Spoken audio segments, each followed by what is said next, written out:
자, 오늘 말씀의 제목은 천국에서 가장 큰 사람입니다. 천국에서 가장 큰 사람. 여기서 말하는 천국은 우리가 죽어서 가는 천국만을 말하는 것이 아니라 그것도 있지만 지금 하나님께서 통치하시는 지금 이 세상, 하나님 나라의 영향력 안에 있는 하나님의 품 안에 있는 이 세상, 이 하나님의 영향력 안에서 제일 큰 사람이 누굴까? 그 얘기입니다. 오늘은 5월 첫 번째 주일입니다. 보통 교회에서는 5월이 되면 가정의 달 해서 가정에 대한 메시지도 하고 행사도 하고 특별히 첫째 주에는 어린이에 대한 설교를 합니다.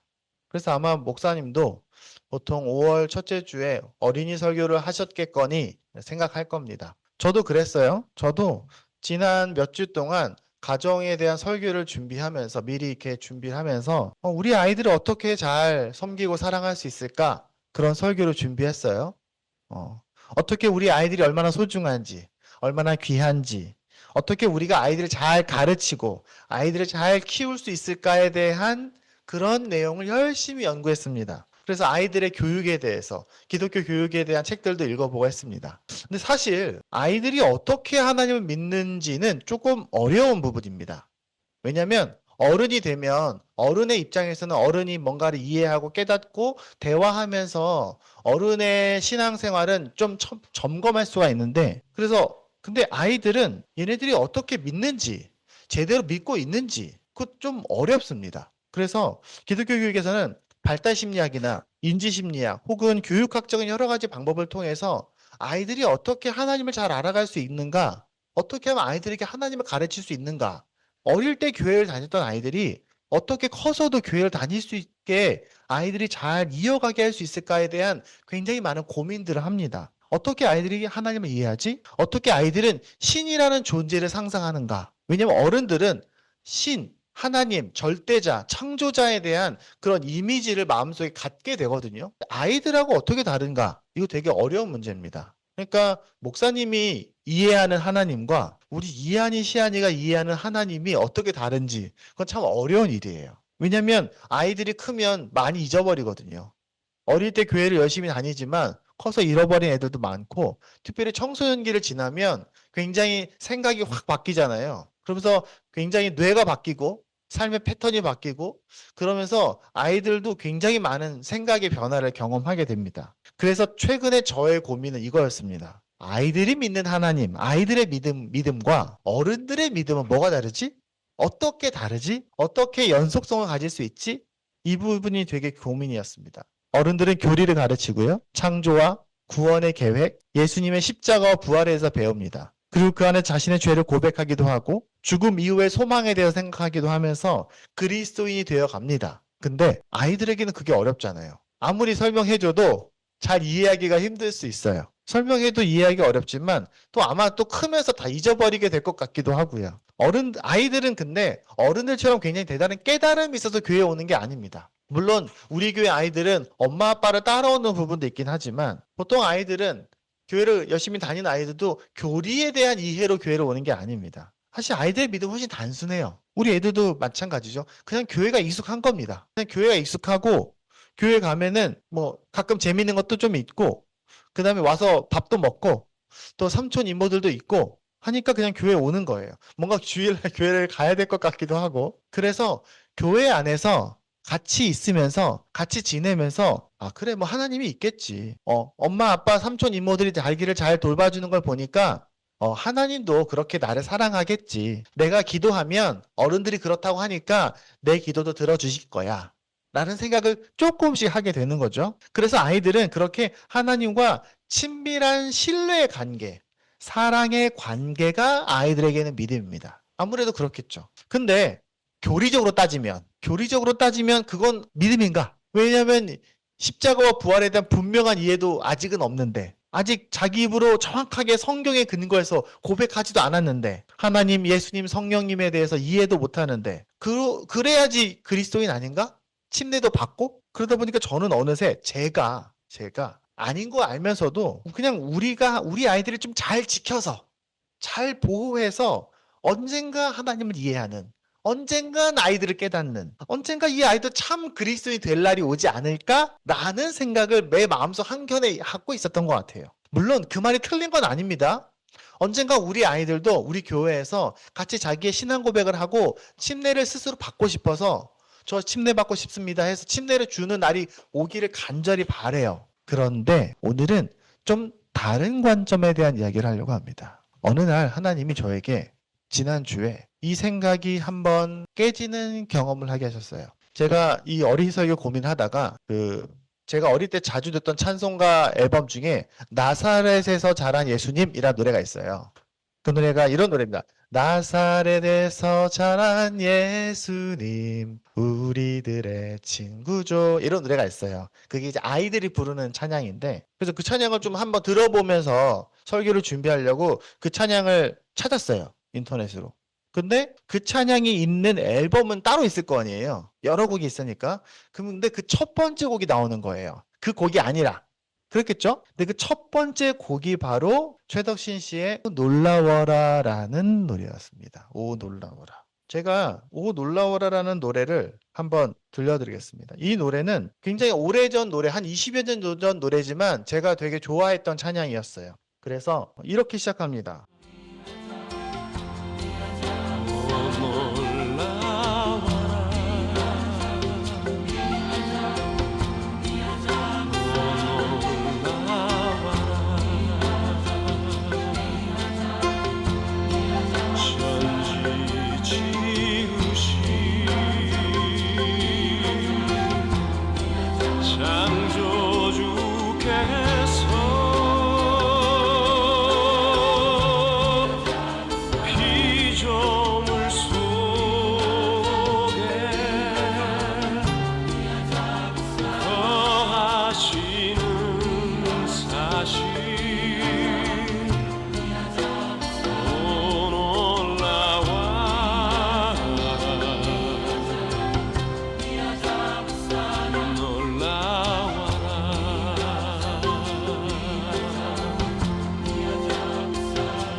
제가 색칠해 놓은 이 가사를 다시 한번 읽어보면 그 크신 만유의 주께서 천지 지으신 창조주께서 이 작고 작은 내 속에 그 거룩하고 의로우신 하나님이 이 천한 몸 속에 어떻게 거하십니까? 오래간만에 이 찬양을 들었는데 버스에서 퇴근하는 길에 이 찬양을 듣다가 눈물이 왈칵 쏟아질 뻔했어요. 머리를 망치로 한 대 딱 맞은 것 같았어요. 하나님이 저에게 이렇게 물으시는 것 같았습니다. 현충아, 너는 나를 얼마나 이해하고 있어? 너는 나의 신비에 대해서 알고 있어? 네가 그깟 신학책 몇 권 읽고 신학교 몇 년 다녔다고 네가 그렇게 열심히 책 몇 권 더 읽는다고 나를 좀 이해한 것 같아? 이 어마어마하고 무한한 신비를? 약간 버스에서 약간 그 하나님의 그 질문을 제가 받는 것 같았어요. 저는 우리가 충분히 하나님을 좀 잘 알고 있고 그래서 어떻게 이 아이들을 잘 가르칠까라고 집중하고 있었는데 우연히 들은 이 찬양이 저를 한 대 때리는 것 같았습니다. 욥기가 생각이 났습니다. 욥기는 고난에 대한 책이기도 하지만 하나님에 대한 논쟁에 대한 책이기도 합니다. 그래서 욥기에 보면요. 1장부터 37장까지 그 긴 내용을 욥과 친구들이 엄청나게 토론하는 내용들이 계속 나옵니다. 그리고 그 어마어마한 긴 토론을 하나님이 그냥 지켜보고 계세요. 이 사람 뭐 이게 맞다, 하나님은 이런 분이야, 아니야, 저런 분이야 라고 막 토론을 할 때 하나님이 마지막에 38장이 딱 되면 그 순간 하나님이 드디어 말을 꺼내십니다. 이렇게 말합니다. 그때 주님께서 욥에게 폭풍이 몰아치는 가운데 대답하셨다. 내가 누구이기에 무지하고 헛된 말로 내 지혜를 의심하느냐. 이제 허리를 동이고 대장부답게 일어서서 묻는 말에 대답해 보아라. 내가 이 땅에 기초를 놓을 때 네가 거기 있기로다 했느냐? 내가 그처럼 많이 알면 내 물음에 대답해 보아라. 누가 이 땅을 설계하였는지 너는 아느냐? 누가 그 위에 측량줄을 띄웠는지 너는 아느냐? 누가 무엇이 땅을 버티는 기둥을 잡고 있느냐? 누가 땅에 주춧돌을 놓았느냐? 토론하는 욥과 친구들 하나님이 이렇게 질문하십니다. 제가 생각해 보니까 우리 아이들이 하나님을 이해하는 것과 우리 아이들이 하나님을 이해하지 못하는 것 같다고 하는 그 부분과 내가 하나님을 이해하지 못하는 것에 별 차이가 있을까? 하나님의 눈높이에 인공위성에서 볼 때 우리 이한이 시안이 키나 대응이 아빠 키나 거기서 거기 아니겠습니까? 내가 십자가와 부활에 대해서 내가 이해하는 것과 우리 아이들이 이해하는 것에 그렇게 많이 다른가? 하나님의 입장에서는 내가 하나님을 알고 있는 것과 우리 이수나 서연이가 하나님을 이해하는 것과 그렇게 차이가 있을까? 우리 아이들도 하나님 좋으신 분이라는 거 알고 내가 기도하면 하나님이 내 기도 들어주시겠지라는 마음을 갖고 가끔 무서울 때 기도할 텐데 반대로 어쩌면 이 아이들이 하나님과 더 가깝진 않을까? 그 순간 저는 내가 뭔가를 알고 있어. 나는 하나님에 대해 더 잘 알아 라는 착각을 하고 있었던 것이 아닌가라는 생각이 들었습니다. 저는 제가 아까 말했던 것처럼 저는 그동안 아이들이 아직은 예수님을 제대로 믿는 건 어렵다고 생각한 적이 있습니다. 제 마음에 한켠에 그런 게 있었어요. 물론 하나님은 사랑이시니까 아이들이 다 하나님을 이해하지 못해도 그래도 하나님의 나라 안에서 그들을 품어주실 거야 라는 생각은 하긴 하지만 그래도 우리 아이들이 십자가 교리를 다 이해하지 못하잖아요. 자기 말로 못한단 말이죠. 그런데 그렇게 따지면 연세가 아주 많으셔서 89이 되셔서 교리는 하나도 모르고 성경 말씀도 잘 이해하지 못하시지만 교회 와서 예배하는 게 좋고 찬양하는 게 좋은 할머니, 할아버지에 대한 믿음은 어떻습니까? 혹시 안타깝게 머리가 다쳐서 논리적인 사고를 할 수 없지만 교회에 와서 찬양하고 항상 기도하는 사람이 있다면 그 사람은 아직은 기독교인이 아닌 겁니까? 하나님은 그런 분입니까? 우리 교회는 침례교회이기 때문에 침례교회는 유아 세례를 주지 않아요. 그래서 어릴 때에 세례 주거나 침례 주면서 아이들이 말도 잘 못할 때 교인으로 받아주는 거를 하지 않아요. 교회에서는. 애들이 다 커서 스스로 침례를 받고 싶어 할 때 나 하나님의 자녀인 것을 교회에서 같이 고백하고 내가 어떻게 그리스도인이 되었는지를 이해 좀 하고 그렇게 침례를 받으면 그 사람을 정식 교인으로서 받아주는 게 침례교법입니다. 근데 그게 중요하긴 한데 거기에 집중하다 보니까 어쩌면 내가 그렇게 되게 딱딱한 생각을 하고 있었던 것은 아닌가? 제가 어릴 때 이런 말씀을 많이 들었습니다. 예전에 최용 목사님도 그런 얘기 하셨는데요. 애들이 걸어서 부모에게 갈 수 있을 때 그 아이는 하나님께도 갈 수 있는 거야. 우리 레아가 이제 걸어서 엄마한테 가죠? 그러면 이 아이도 하나님께 갈 수 있을까요? 스스로? 저는 아이들이 좀 더 커서 이해할 수 있을 때까지 커야 된다고, 좀 더 깨달음이 있어야 된다라고 생각했어요. 그래서 아직은 침례받지 않은 우리 아이들은 아직은 좀 더 자라야 되라고 착각하고 있었던 것 같아요. 근데 오늘 말씀에서 이렇게 말씀하십니다. 오늘 본문은 이런 얘기를 합니다. 사실 이 본문이요, 말씀이 되게 충격적입니다. 유대인들은 이스라엘 시대, 그 시대의 유대인들은 어떻게 생각했을까요? 누가 하나님 나라에서 큰 사람이라고 생각했을까요? 기본적으로 어른이에요. 어른이 돼야 돼요. 어른이 돼야 제사에 정식으로 참여할 수가 있어요. 어른이 돼야 율법을 지킬 자격이 주어져요. 어른이 돼야 성경을 읽을 수가 있어요. 그런데 예수님께서 사람들이 물어봅니다. 예수님께. 하늘나라에서는 누가 가장 큰 사람입니까? 아마 사람들은 이런 기대를 했을 겁니다. 지식이 많은 사람, 혹은 율법을 잘 지키는 사람, 혹은 봉사를 많이 하는 사람, 겉으로 많은 능력을 보여주는 사람이 하나님 나라에서 제일 큰 사람이다라고 말씀하시지 않을까? 왜? 그렇게 들었으니까. 근데 예수님께서 제자들하고 같이 있는 그때에 동네에서 한 어린 아이가 예수님을 구경하고 있었던 것 같아요. 아이들이 많았으니까 그 중에 한 아이를 불러 세웁니다. 잠깐 나만 일로 와볼래? 그리고 그 아이를 불러다 세웁니다. 아마 이한이나 시안이 나이쯤 됐겠죠. 그리고 이렇게 말씀하십니다. 얘들아, 잘 들어. 정신 똑바로 차리고 들어. 너희가 생각을 바꿔서 이 어린이처럼 되지 않으면 천국에 못 가. 이 아이가 천국에서 가장 큰 사람이야. 여러분, 우리가 구원을 받는다고 말할 때, 교회에서 목사님께서 구원을 받는다고 말할 때 우리는 구원을 받는 것이 하나님의 자녀가 되는 거다라고 말합니다. 근데 이런 생각이 듭니다. 하나님의 자녀가 되는 것은 내가 결정합니까? 하나님이 결정하십니까? 하나님이 결정하십니다. 다 커서 어른이 돼야지 자녀가 됩니까? 아니면 태어나면 자녀가 되는 겁니까? 태어나면 자녀가 되는 겁니다. 어린아이들은 자기 부모가 누군지도 모릅니다. 엄마 이름이 뭔지도 몰라요. 아빠가 무슨 직업을 갖고 계신지도 모르고 엄마 아빠가 무슨 삶을 살고 계신지 이해를 할 수도 없어요. 그냥 엄마 아빠 자녀로서 그분께 전적으로 의지되어 있는 겁니다. 근데 아이가 너는 엄마 아빠를 아직도 이해하지 못하는구나. 그러니까 너는 자녀가 아니야 라고 말할 수 있습니까? 아니죠. 그렇다면 우리 교회에서 우리의 삶 속에서 누가 가장 자녀답습니까? 누가 가장 자녀로서 가장 자녀다운 태도를 취하고 있습니까? 저입니까? 아니요. 우리 아이들입니다. 우리 아이들이 배고플 때 어떻게 하겠습니까? 엄마 밥 주세요 하겠죠. 우리 아이들이 친구들하고 놀고 싶은데 용돈이 없으면 뭐 하겠습니까? 아빠한테 전화하겠죠. 아빠 저 이거 뭐 사 먹고 싶은데 용돈 좀 보내주세요 라고 말하겠죠. 가끔 다치면 어떻게 했습니까? 울면서 엄마한테 오겠죠. 우리 아이들은 그냥 그 삶 자체가 이미 자녀가 무엇인지를 전체적으로 보여주고 있습니다. 우리 아이들 청소년들 말이죠. 아이들은 부모님을 목숨처럼 사랑합니다. 부모가 없으면 큰일 나요. 레아는 엄마 아빠가 안 보이면 울겠. 그렇게 따지면 우리 교회에서 제일 자녀다운 사람은요 레아라고 시안이입니다. 가장 손 많이 가고 언제 넘어질지 모르고 항상 지켜봐야 되고 도움이 필요할 때 부모를 가장 절절하게 찾는 그런 아이들. 그 부모가 나를 도와줄 것을 조금도 의심하지 않아요. 그만큼 깊이 연결되어 있습니다. 근데 우리는 어떻죠? 우리 어른들은 이제 다 컸어. 이제 우린 다 컸다고 말하고 이제 혼자서도 잘한다고 말하지만 그래서 우리 어른들은요 이미 스스로 나는 교리를 잘 이해했고 이제는 하나님을 좀 더 알아 라고 말하지만 어쩌면 자녀로서의 우리는 어떻습니까? 여러분 복음이 뭡니까? 복음은 하나님과 내가 깊게 연결되어 있는 게 복음입니다.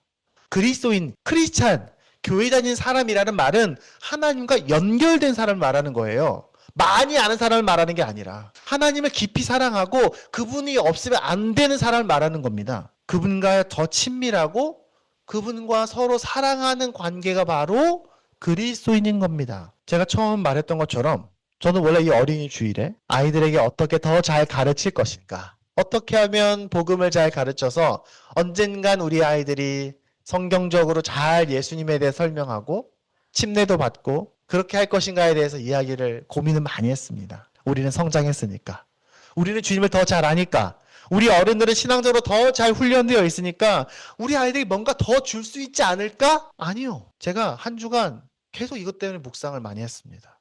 그리고 생각이 정말 많이 바뀌었습니다. 우리가 이 어린이 주일에 해야 될 일은 우리가 아이들에게 물어보는 겁니다. 얘들아, 어떻게 하면 자녀가 될 수 있어? 어떻게 하면 더 하나님께 친밀해질 수 있어? 이것이 우리가 생각해야 할 복음의 중요한 측면입니다. 이걸 우리가 잊어버리면 안 돼요. 우리는 매주 레아를 보면서 아빠에게 매달려 있을 때 제일 행복해하는 저 레아를 보면서 우리는 매주 배워야 돼요. 아, 저게 복음이구나. 물론 전 앞으로 열심히 공부할 겁니다. 목사님 그러면 공부하는 게 다 필요 없습니까? 아니요. 절대 아니에요. 저는 열심히 신앙을 공부할 거고요. 열심히 쌓여있는 그 책들을 읽을 거고요. 성경을 연구할 거고요. 이것을 원어로도 해석할 겁니다. 여러분들 열심히 설교를 들으세요. 목사님 뭐라고 말하는지 잘 들으세요. 성경 공부 열심히 참여하세요. 그래서 지식을 쌓아가시기 바랍니다. 왜냐하면 우리의 지식을 쌓아서 하나님을 더 알아가는 삶이 그리스도인의 본분이기 때문에 그렇습니다. 우리는 이 세상 속에서, 이 거짓이 가득한 세상 속에서 진리를 지켜내고 진리를 삶으로 증명하고 궁금해하는 사람들에게 설명해주고 이 땅의 진실이 무엇인지, 예수 그리스도가 누구인지를 잘 말해줄 수 있는 사람이 되어야 합니다. 어른이 돼야죠. 하지만 동시에 우리는 절대로 잊으면 안 됩니다. 신앙은, 믿음이라는 것은 아는 것이 아니라 하나님을 신뢰하고 의지하고 사랑하고 함께하는 겁니다. 그러므로 누구나 진심만 있다면, 잘 몰라도 진심만 있다면 하나님의 자녀가 될 수 있는 겁니다. 하나님은 누구나 될 수 있다고 말씀하셨으니까요. 그게 어린아이라는 말입니다. 어쩌면 우리 교회에서 하나님의 나라를 가장 잘 드러내는 존재는 목사님이 아니라, 어른들이 아니라 우리 아이들인지도 모르겠습니다. 그래서 교회에서 아이들은 정말 소중한 겁니다. 어쩌면 목사님보다. 우리가 교회에서 그리고 가정에서 우리 아이들이 어른이 되기 전까지 우리가 깊이 사랑하고 진심으로 소통할 때 우린 아이들을 사랑해주면서 우리는 그리스도인이 되어가는 겁니다. 아이들은 어른들과 소통하면서 그리스도인이 되어가는 법을 배우고 어른들은 아이들을 사랑해주면서 그리스도인이 되어가는 겁니다. 그게 바로 신앙을 지켜가는 과정인 겁니다. 그러니 저도 우리 아이들을 보면서 우리 애들이 예수님을 얼마나 더 이해했나 그 고민하면서 전전긍긍하지 않기로 했습니다. 그저 충분히 사랑해주고 충분히 아이들을 존중해주고 귀히 여기고 또 그 아이들 안에 계신 그 아이들 안에 담겨있는 하나님, 제가 함께 찬양을 나눴던 것처럼 이 아이들 속에 계신 그 하나님을 우리가 발견하면 좋겠습니다. 그게 더 하나님께 빠르게 가까이 가는 방법인지도 모릅니다. 함께 기도하겠습니다. 우리 기도할 때에 첫 번째는 우리가 말씀했던 것처럼 주님, 우리가 우리 아이들을 통해 더 배우기 원합니다. 우리 아이들 안에 계신 하나님을 발견하고 그 아이들의 믿음을 본받기를 원합니다. 또한 동시에도 기도해야죠. 우리 아이들도 언젠가 스스로 더 하나님께 가까이 가기를, 아니 지금부터 차분하게 한 걸음 한 걸음 나아가기를. 왜냐하면 그리스도인이 된다는 건 어떤 선을 넘는 것이 아니라 여행을 가는 거랑 더 가깝습니다. 우리 아이들은 이미 여행을 떠났어요. 우리랑 같이 이 삶의 여행을 떠나고 있다고요. 그러니까 이 아이들이 그리스도인이 됐니 맞니라고 우리 너무 고민하지 맙시다. 다만 더 많이 사랑하게 해달라고, 더 많이 축복하게 해달라고, 더 귀하게 여기게 해달라고, 우리 교회가 함께 더 사랑하게 해달라고 함께 이 시간 서로를 위해서 같이 기도하도록 하겠습니다.